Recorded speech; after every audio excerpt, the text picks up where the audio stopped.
hear me? Can you hear me? Can you hear me? Can you hear me? Hey. I know. That's a hell of a way to start, isn't it? How you guys doing? We're a couple days away from 250 birthday of America. I'm in my dungeon. Okay. Look, I'm a set up the actual studio and have like a nice backdrop and colors and all that good stuff. It's just I'm so busy I can't.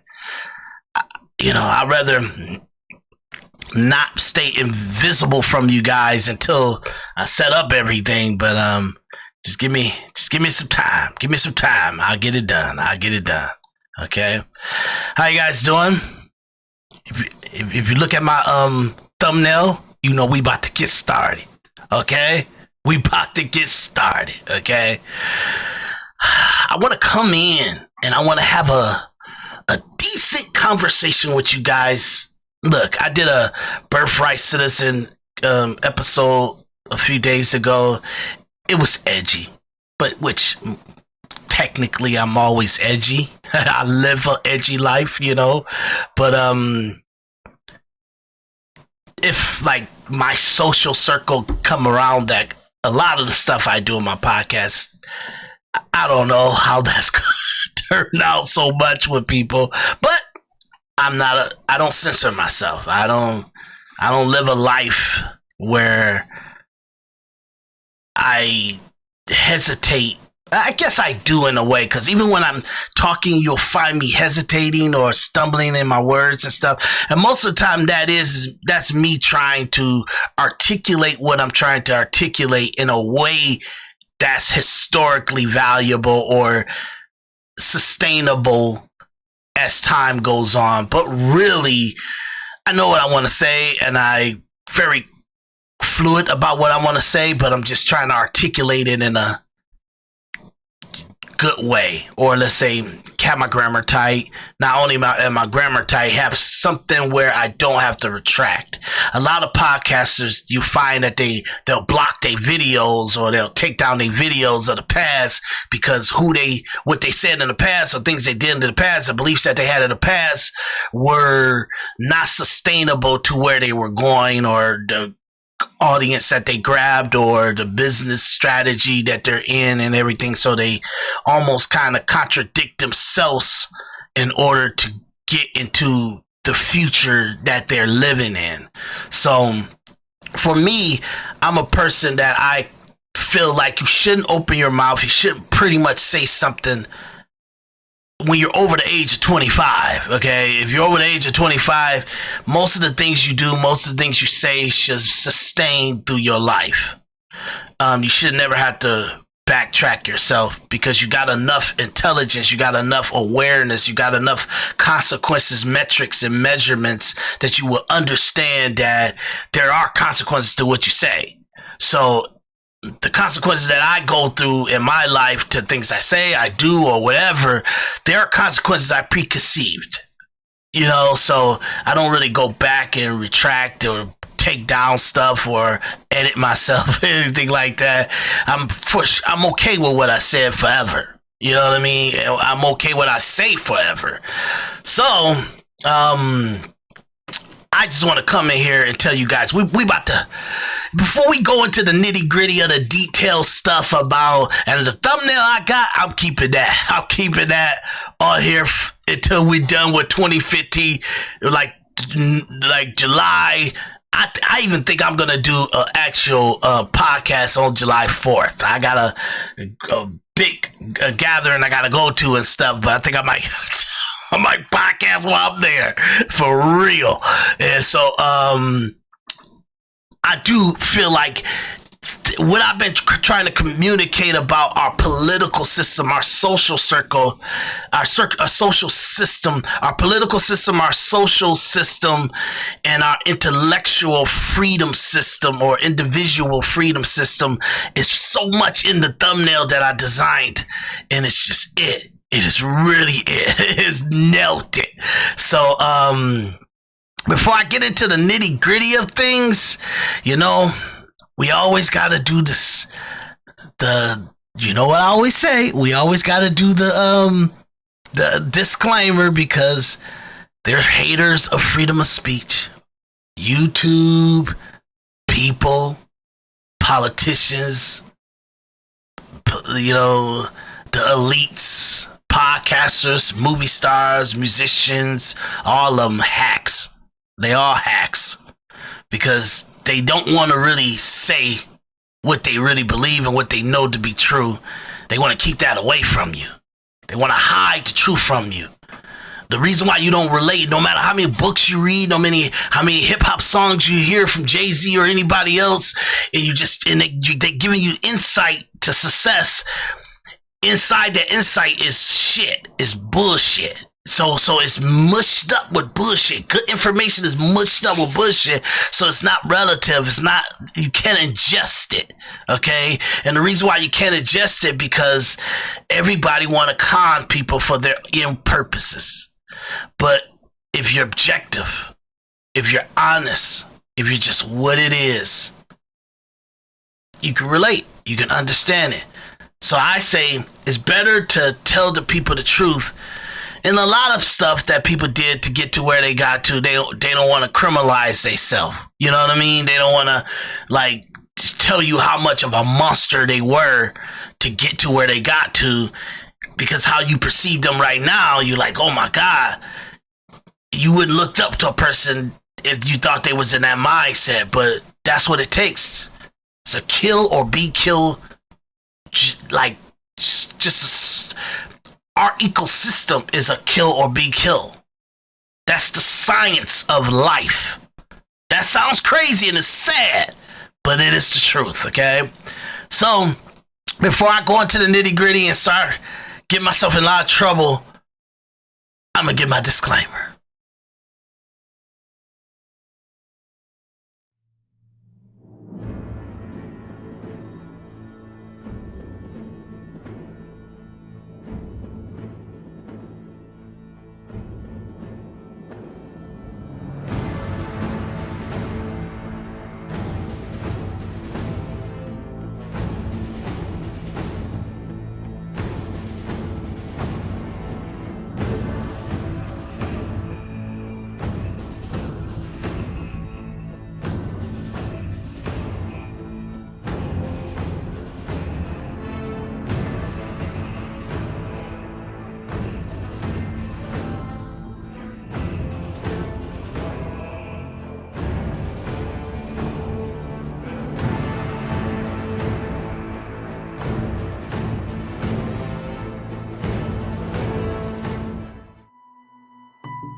Oh yeah, how you guys doing? Individual Perspective Podcast. I'm your host, Daris D, McKinney, and we on the road. We on the road. We're gonna start off our 2050 celebration of America, or understanding this little project called American, fighting for individual freedoms, because that's what it was. That's the whole point of it. You get what I'm saying? We're gonna kind of start our conversation today, okay? And as I go, because I think I'm gonna do about 3 or 4 of these, you know, we're gonna be in 2050, You know what I mean? And as I go, I want to point out some very harsh stuff, and I'm gonna kind of go into a lot of stuff. Seth Rich, a lot of stuff. Oh yeah. This is like yeah. If you don't know what I'm talking about, you know what I'm talking about. Okay. You're gonna know what I'm talking about. But anyway, I'm being silly. Look, you guys, I did an episode a few days ago for the Birthright Citizen. Pretty edgy, because I'm a very broad spectrum, and I have a very social circle that's very, very, very diverse and everything like that. And I hope if they all come across that stuff, they don't really think that I'm against any of like different races and all that stuff, because I'm not. I'm really for people that I'm really, how can I say, the people in my life, they may see themselves as like immigrants and stuff, but they're not. They're so American. I mean, they wear it beautifully, you know, triple cheeseburger, Escalades, mansions, the arrogance of America, you know, which, you know, they don't eat triple cheeseburgers and stuff, but they are gaudy, they are successful, they are great people and stuff, and we're talking like in their Americans are true Americans, born and raised in America. Their parents immigrated here legally, became citizens legally. You get what I'm saying? And got documentation legally, married into relationships legally. You get what I'm saying? It's just like, it's not the crappy illegal immigrant, disrespectful to our immigration policy, to our sovereignty, crappy shit that's going on out there. They don't fall into that. None of them.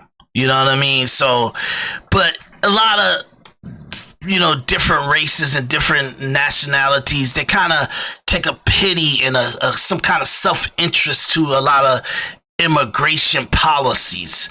And sometimes it's not, I don't really shape my mind to how different nationalities feel about our immigration policies, because our immigration policies is business. It's just the way it is in order to have a sustainable business. A lot of people say, oh, the country is not a business. Absolutely it is.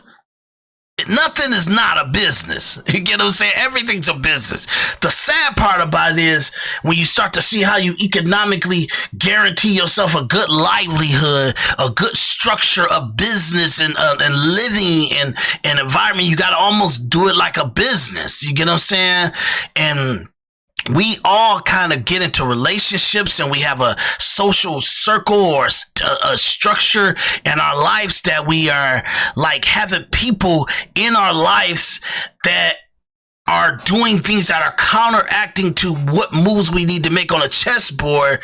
But if you were to come together and communicate what you got to do on the chessboard, I can't hurt you in this way, and moves that I'm making that will counteract what you're doing. So I need you to not do stuff that can counteract what I'm doing. And that conversation is never had with peers and relationships and all the other stuff. But really, when you're in a relationship with somebody, it needs to be black and white, no gray areas. No gray area. This is what are we agreeing that this is what our accomplishments should be in 5, 10, 15 years, 20 years from now? Okay, these are the actual moves I feel that's best strategically for us to make. If you don't believe that, you need to put it on the table. What's better than that? What ideas you got better than that? What's going on in your mind that's better than that? If you don't have nothing to put on the table to counteract the strategic moves I feel that we need to make, then you submit. If you don't submit, then it's all our warfare. It's all our warfare.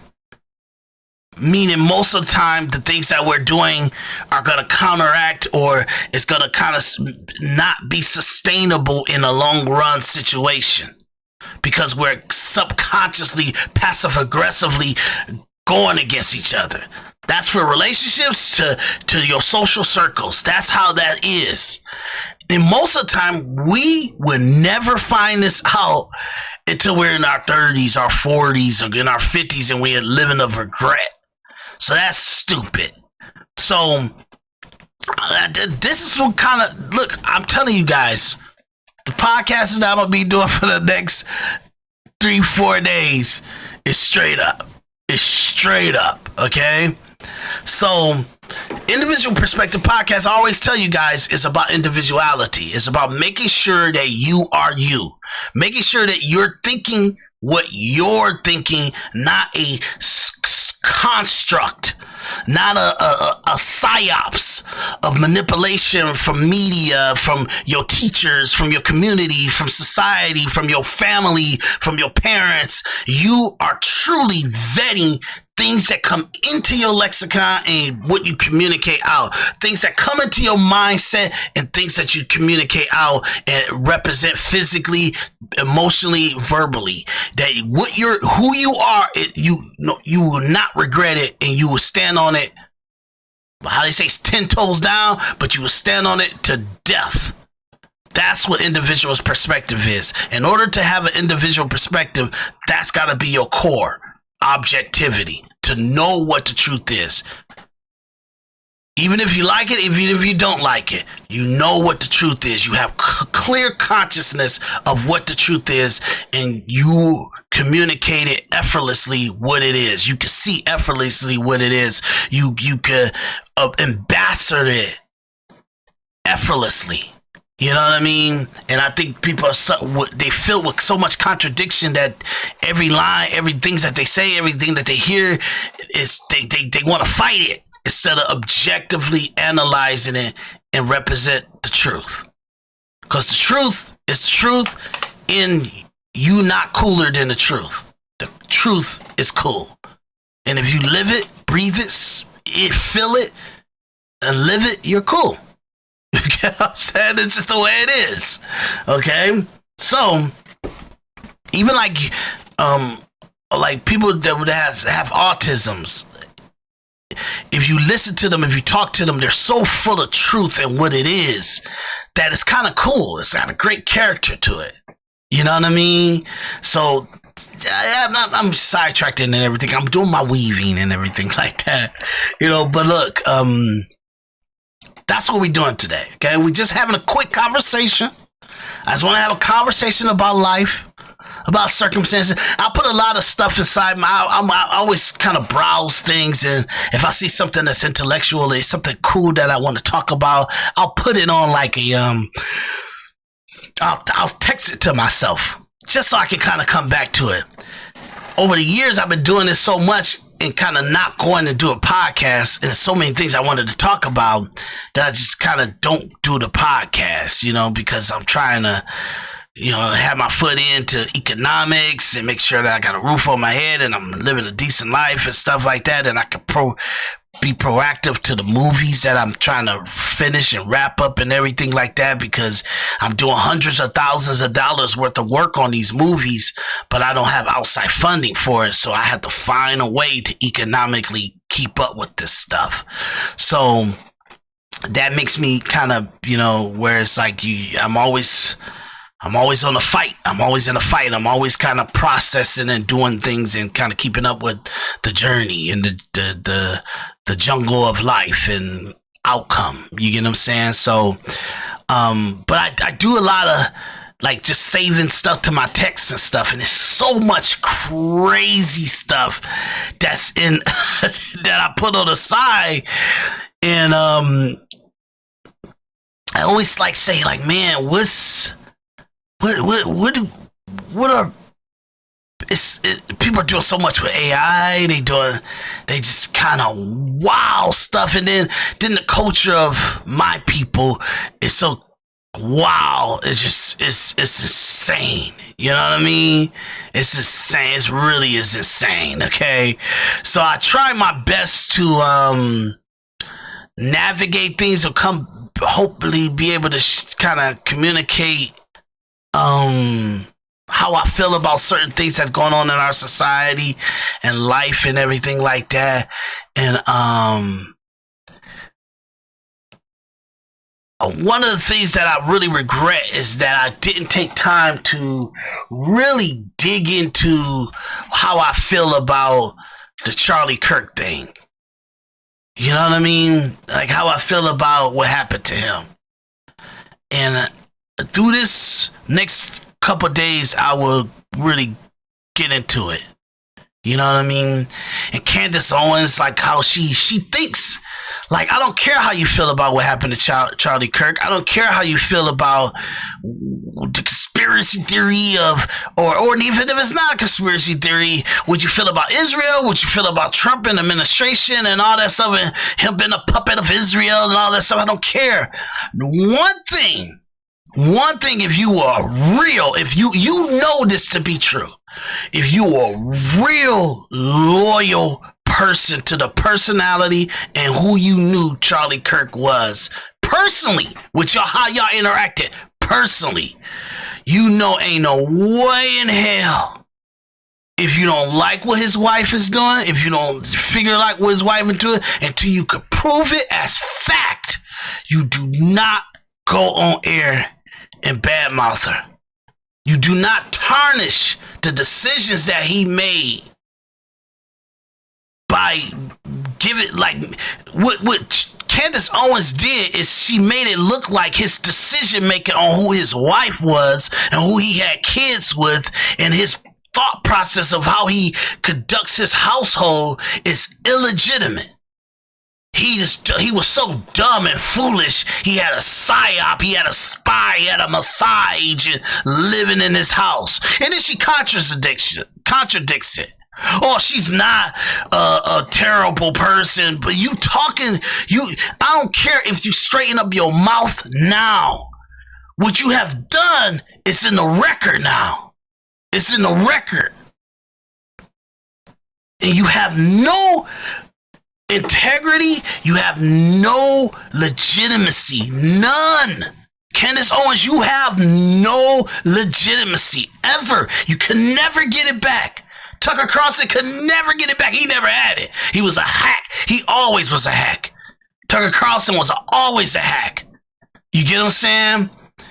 Ben Shapiro was bottom of the dumpster shithead.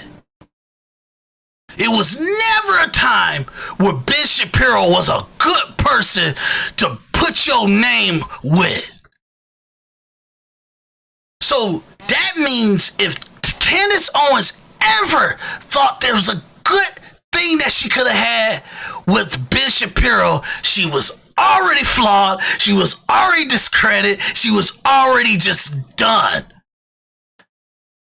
Now, I love Candace Owens, but boy, when she did that, when she went to go work for the Daily Wire, I said, man, I will always have in the back of my mind that you just compromised. You're just not it. You don't have full integrity forever. Okay, you know what I mean?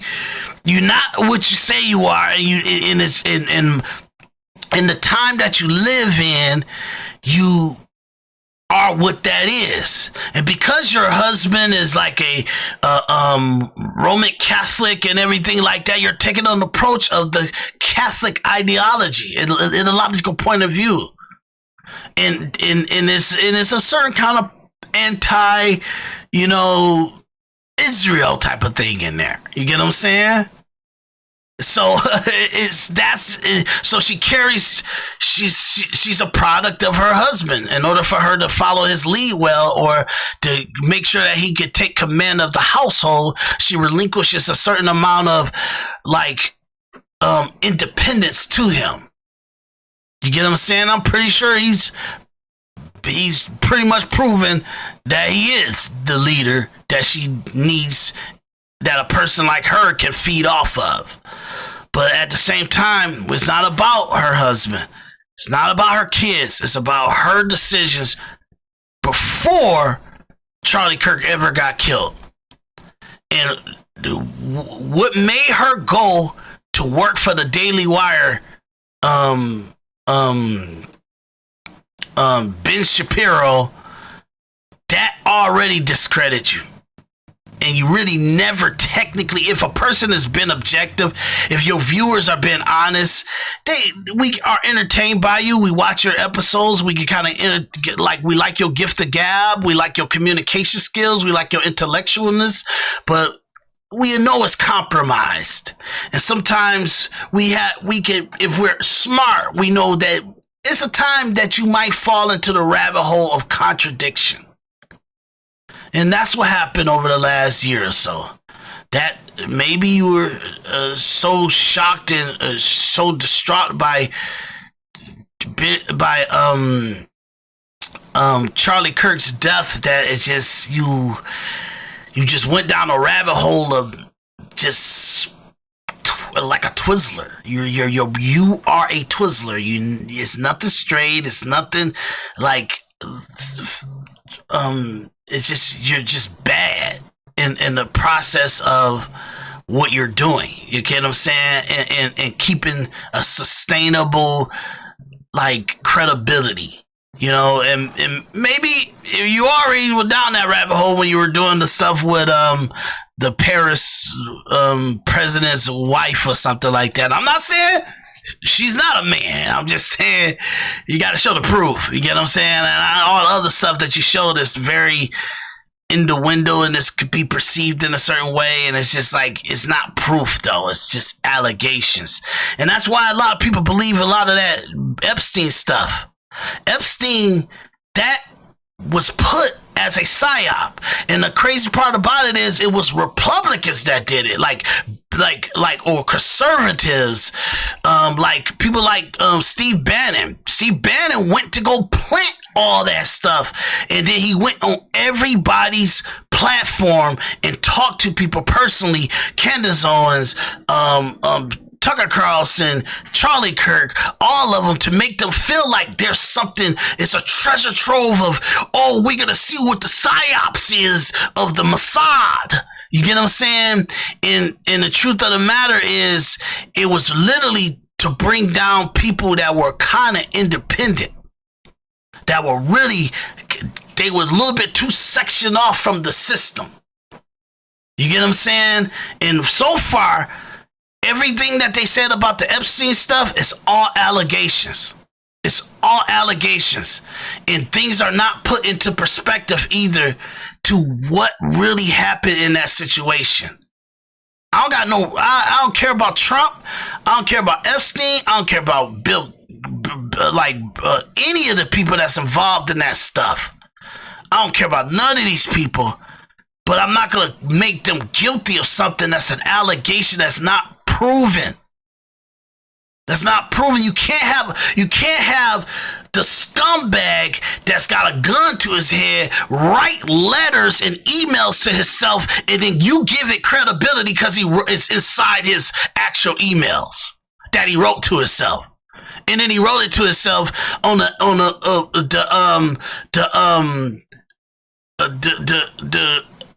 actual authorization, or let's say he wrote it to himself of the opinion and the advice of Steve Bannon and the Jeff Wolf or whatever his name is, that were hired to give, like, to rehabilitate his name.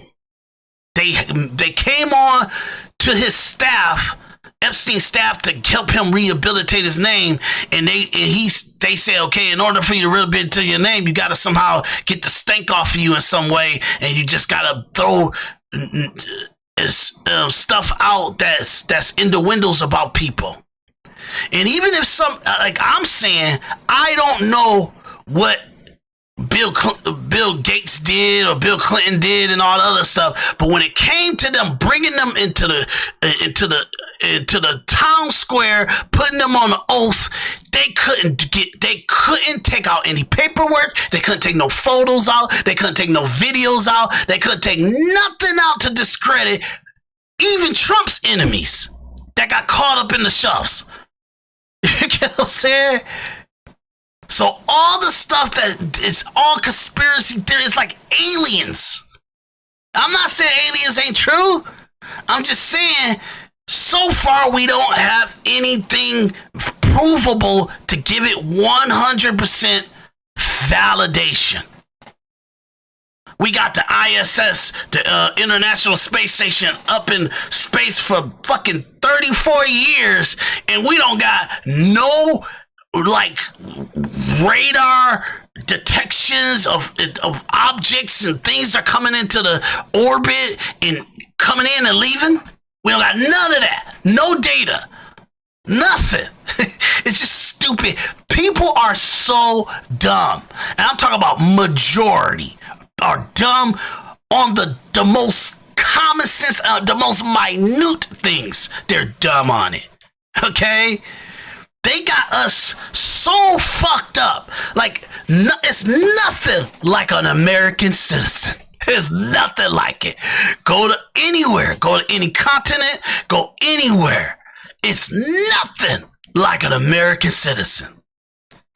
The worst of us, the lowest of us, the most unaccomplished of us is fucking phenomenal compared to the majority of the world, majority of Earth. But they will never know it because our system, the Black Caucus, liberals, movie stars, musicians, you get what I'm saying? Podcasters, social influencers, their job, and they don't even notice it either, is to feed off the majority. Feed off of their hopes, their dreams. To feed off of it and make them go against what they actually want the outcome to be. Whatever your dream is, I want you to think about it. I want you to feel it, but I don't want you to accomplish it.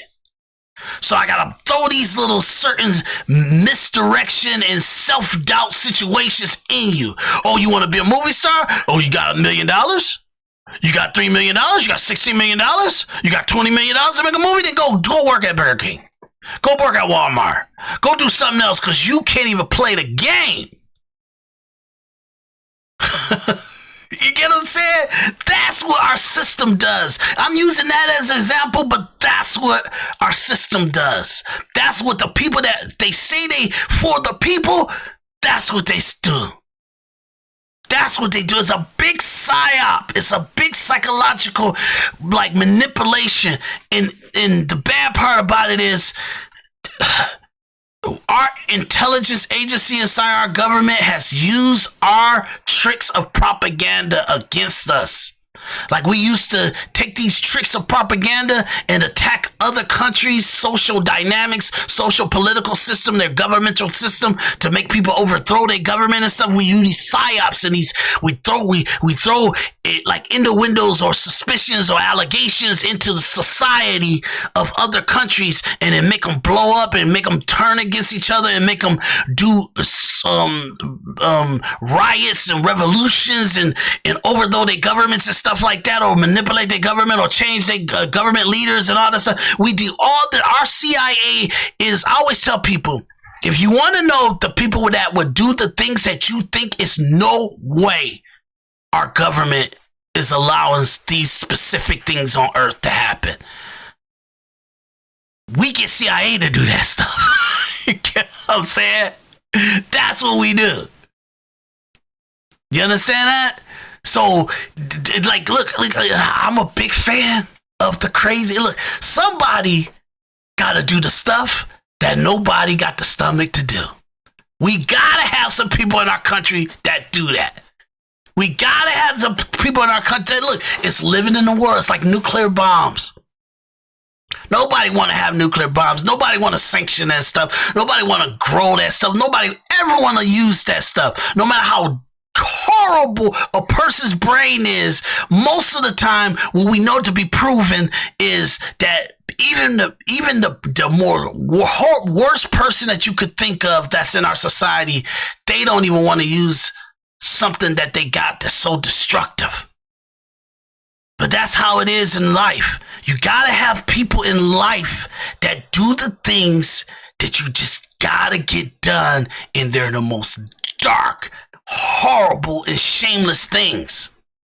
That's what our CIA does. Okay? I mean, I'm not laughing at it. I just want you guys to understand this is a real conversation we have, and it's brutal. That's just the way it is. Okay? People got to understand you're more powerful even than them. What makes you not powerful is that you're not willing to do and sanction a certain kind of security and fight and ability to yourself that some of the most dark people in the world are ready to do at any given time, and they will bring that drama on you. And you can't see it, and you won't know it, and you won't be even used to it. And I'm saying this to all of us because we just can't perceive that they'll do it. But when they do it, you're not ready to react to it because you perceive that it's not possible they'll do it. But you need to understand, at least one person, most of the time it's supposed to be the father, can perceive that what's not perceived can happen at any minute. And he has to prepare himself in some way to counteract it. That's what society is. That's what life is. You get what I'm saying? And they don't tell us this. You know, we got 2 to 3 generations. I'm talking about the baby boomers, Generation X, and the millennials. They're not talking to their kids. They're not talking to us. They're not really interacting with us in order to at least get into our mind frame, our mindset of the possibility that you need to be able to move on this. You need to be able to counteract this. Somebody make this move on the chessboard, you got to make this move on the chessboard, because what they're doing is they're setting up for you along the way to make this move and checkmate you. So you got to perceive what moves you need your opponent to make in order to put them in a position to most likely be checkmate. That's life, y'all.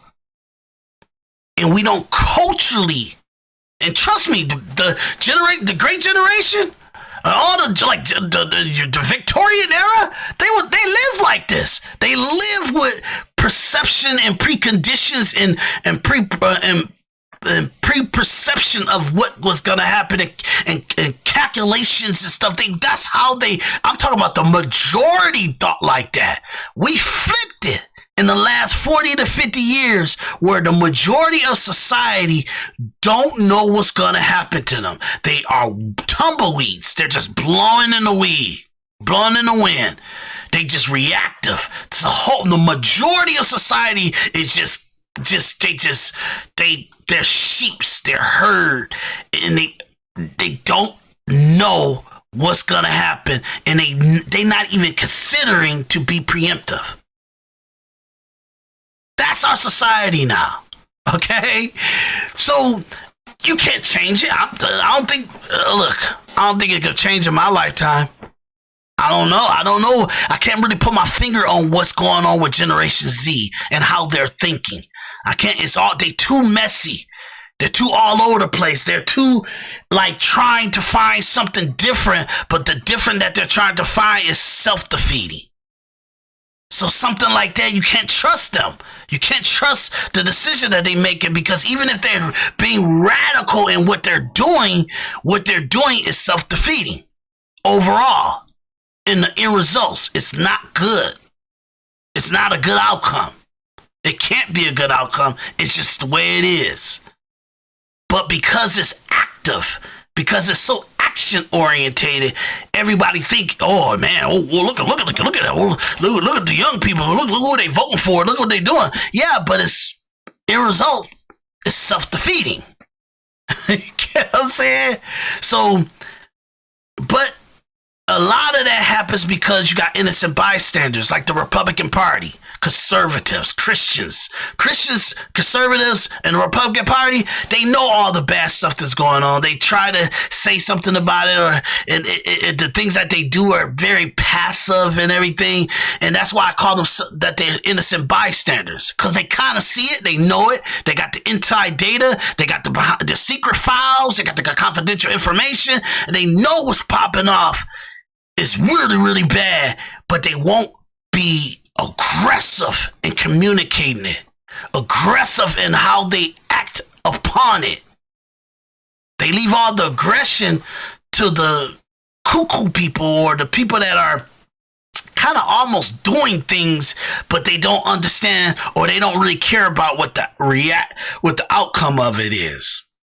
So yes, if Latifah is doing wild stuff, they're favored because, and they got more power, and what they doing got good outcome. I mean, not good outcome. They got good execution because there's no opposition to it. And it's always action. It's like, wow, man, they did that. Wow, they did that. Wow, they did that. So all the evil people, all the crazy, demonic, and just wild, radical, and aggressive people in our society, they're doing things in their action. They're doing action, physical things. They're saying things. They're manipulating things. They're making everybody perceive certain things in certain ways. At least to society, to the spectators of the majority, they like, oh, at least they doing something. At least they saying something. At least it's nasty and it's vicious and it's, oh my God. You get what I'm saying? People will watch a car crash because it happened. So people are kind of almost addicted to something extremity that happens. But really what they should do is they should have an impulse to be counteracting of what happens. To find a way for the best outcome to happen from what happened instead of just taking what happened.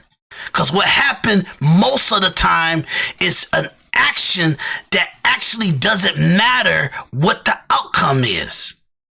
But how we respond to what happened and how we counter what happens is what makes it, turns out to be a positive thing or something that can be processed to be a better outcome than the worst possibility of the outcome. You get what I'm saying? So I understand. I hope you guys understand what I'm saying, but that's our society now. So I don't want people to be Republicans or Democrats or Trump supporters or President Obama supporters. I kind of want people to be an ambassador of themselves. And the first thing you got to do is you got to vet everyone you know, everything you believe, everything you've grown to know. You got to vet it, not fight against it, not be in opposition to it. Vet it. What does vetting mean? Vetting means make sure what you're saying, what you're doing, who you are is right, is accurate. It's the best outcome. It's the most truthful outcome. It's objective analysis that is black and white. It's just what it is. You get what I'm saying? You can't fight against what it is. You're just conscious that that's what it is. So that's the best that I will want for people. I want people to be individuals. And the only way you can be individuals is you allow yourself to know what the truth is. And you make decisions based on knowing what the truth is. And whatever decision you make in the outcome or in the reaction to what the truth is, you got to stand behind that forever. Because that's you. You made that decision in clear conscience of what it is. So this podcast, well, at least this little introduction to understanding what this 250-year project is of the United States of America and the Constitution and the Bill of Rights and stuff. Because we're going to go through all of it. We about to do it. This collage of episodes that I will be doing from this moment on to the July 4th, we're going to put the truth out there. We're going to talk to each other. We're going to have a real conversation that we should be having, okay? So, Individual Perspective Podcast, my name is Daris D. McKinney. Please hit that like, share, and subscribe. We got to get up to 30,000 people, y'all. We got to get to 30,000 people, okay? Subscribe. Everybody say, oh, you shouldn't be telling people to subscribe. What they subscribing for? Look at my body of work. Go look at my episodes. They substantial, okay? What I gotta do, I gotta fight billionaires and millionaires that's talking shit, that's lying on a day-to-day basis. Look, man, I've been trying to fight bad media forever. It's hard to fight it if I can't be on here talking to you guys when it needs to be communicated. When somebody say something, when somebody do something, and me to really put them on the actual on the spot and really show you the manipulation, the psychosis, psyops, the actual like the con, the hatred of the average person. I need you guys to understand the people you trust are on a day-to-day just bluntly being disrespectful to you. How can I show that to you if I can't be aggressive on it? Your support. And if you can't give money, I need you guys to hit that like. I need you to hit that subscribe. That's what you can help me with. I'm trying to we gotta fight. We gotta fight, y'all. Yeah, maybe not the best oratorial person or best communicator. I don't have the glitz and glam of my podcast and stuff. Look, all will come. But for right now, I need you guys to put the fuel in what I'm doing. Put what needs to get done. Look, I'm aggressive. I'm an aggressive person. Shows it in my podcast. Okay? I can get the job done. I can have some lexicon of information that you can always come back to kind of vet it. I'm telling you, when I communicate what I do, I'm trying to leave myself some room here, but most likely it's gonna be proven to be true 10 to 20 to 30 years from now. I just don't really communicate anything out of my mouth that won't hold up. I just don't do that. I'm kind of going a decade or so without needing to ever think if I ever say something that I'm going to have to backtrack on. Most of the time, it is what it is, and it holds up. Okay?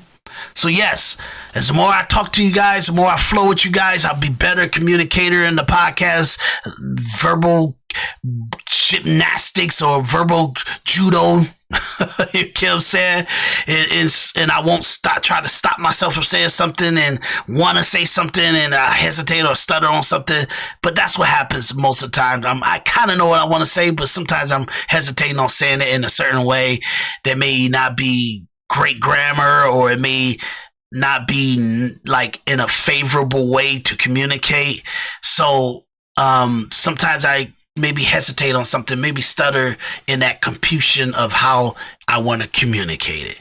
But more and more I talk to you guys, more and more we do this, we're going to be beautiful. Okay?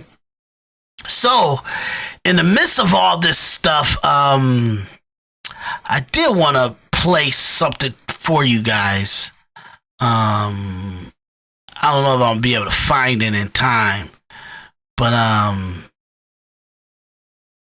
hopefully we'll come back on the next one and I can kind of walk you guys through.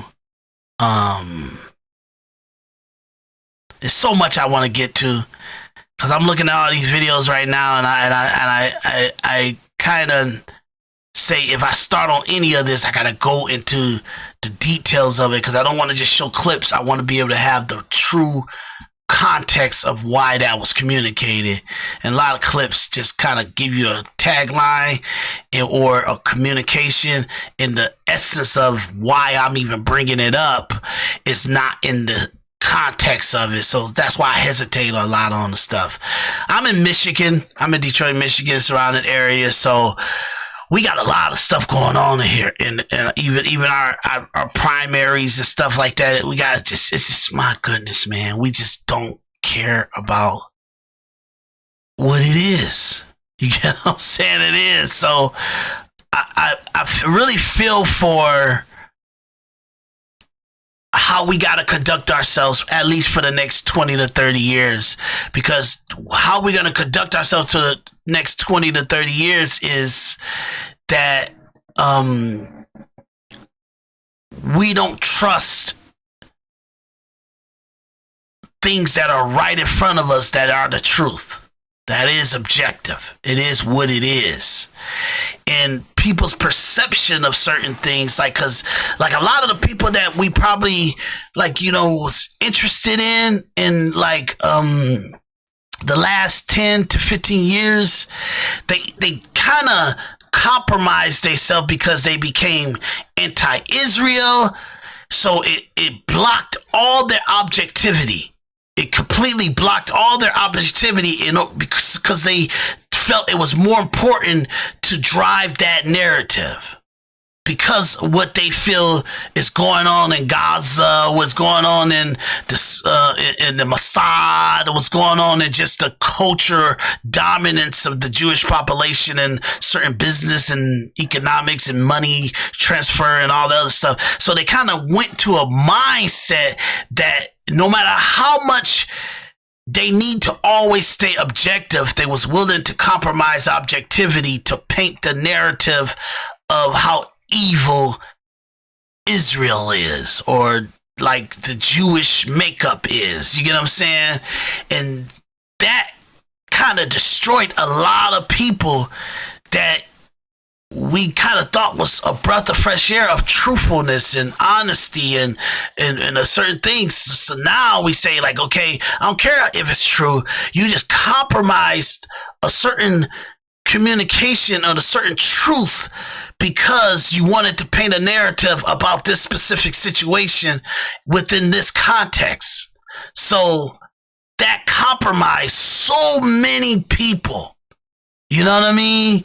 That there's a lot of people that you wanted them to be where you see them, they're fresh, they're breath of fresh air, and it's something to kind of motivate. Now it's I gotta eat the meat and spit out the bones, and it's a lot of bones I'm spitting out these days because wow, Jesus, you know what I mean?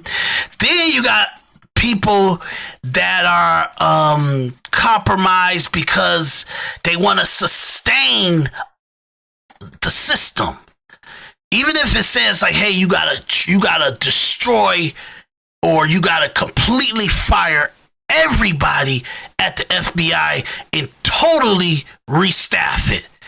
They don't want to do that because that means you really gotta fire everybody, and then on their credentials and their legitimacy and an objective analyzation of how favorable they were actually doing an objective analysis and truthful analysis on their job will be the vetting process to allow them to keep their FBI job. We don't want to do that, so we compromise the whole process by trying to have the enemy dictating what sustains the department. So I always say you get a lot of crazy stuff that's still going on in our government and everything, even if Trump is the president and he's kind of fighting everybody.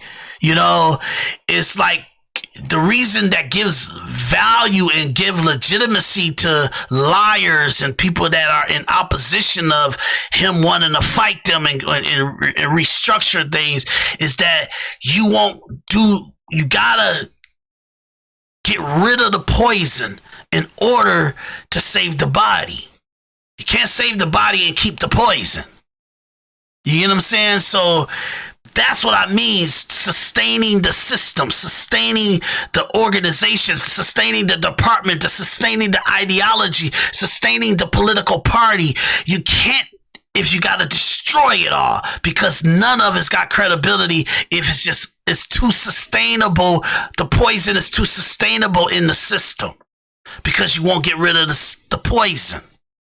So that's what I mean. So now the society is favoring a bunch of knucklehead, dumb people, people that have a lack of objectivity, lack of common sense. They got value in legitimacy to overthrow and destroy and have the complete destruction of America because they're the only ones that are willing to burn it all down. You know what I'm saying? So that you said, so I'm saying, but look, you don't destroy people that got individual rights and individual lives, and they've been fighting for their individual freedoms. You don't destroy us because you're trying to take out a certain social dynamics of an opposition. So in order for Democrats and socialists and communists and anti-government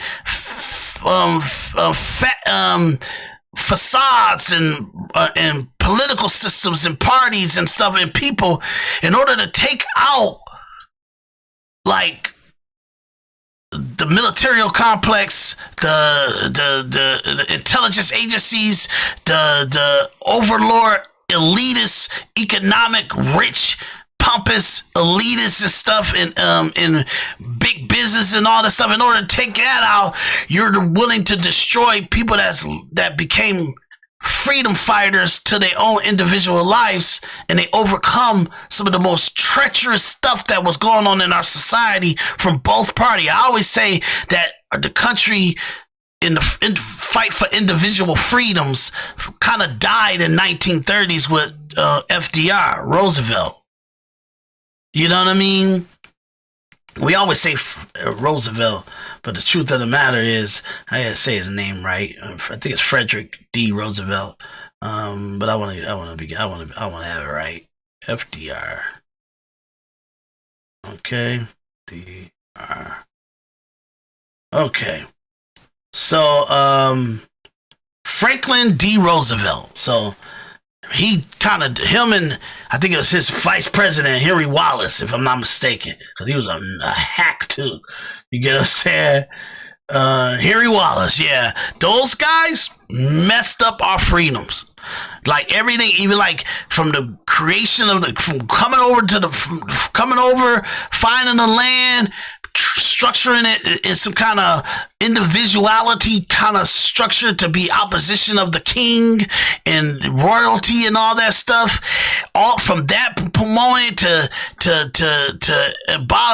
abolishing slaves, to giving freedom to the black Americans and all that stuff, and the railroads and all that stuff. All the upcline of society of America was actually the really baseline, the actual foundation, prosperity of process and outcome of the country really died and been on a decline since 1930s. Believe it or not, even with all the Steve Jobs stuff, is technically, if you look at what we can do and who we are and what accountability that individuality can place on a system, it's been on decline. So I know that's hard to understand. Look, we'll talk about it even in detail more in the next episode.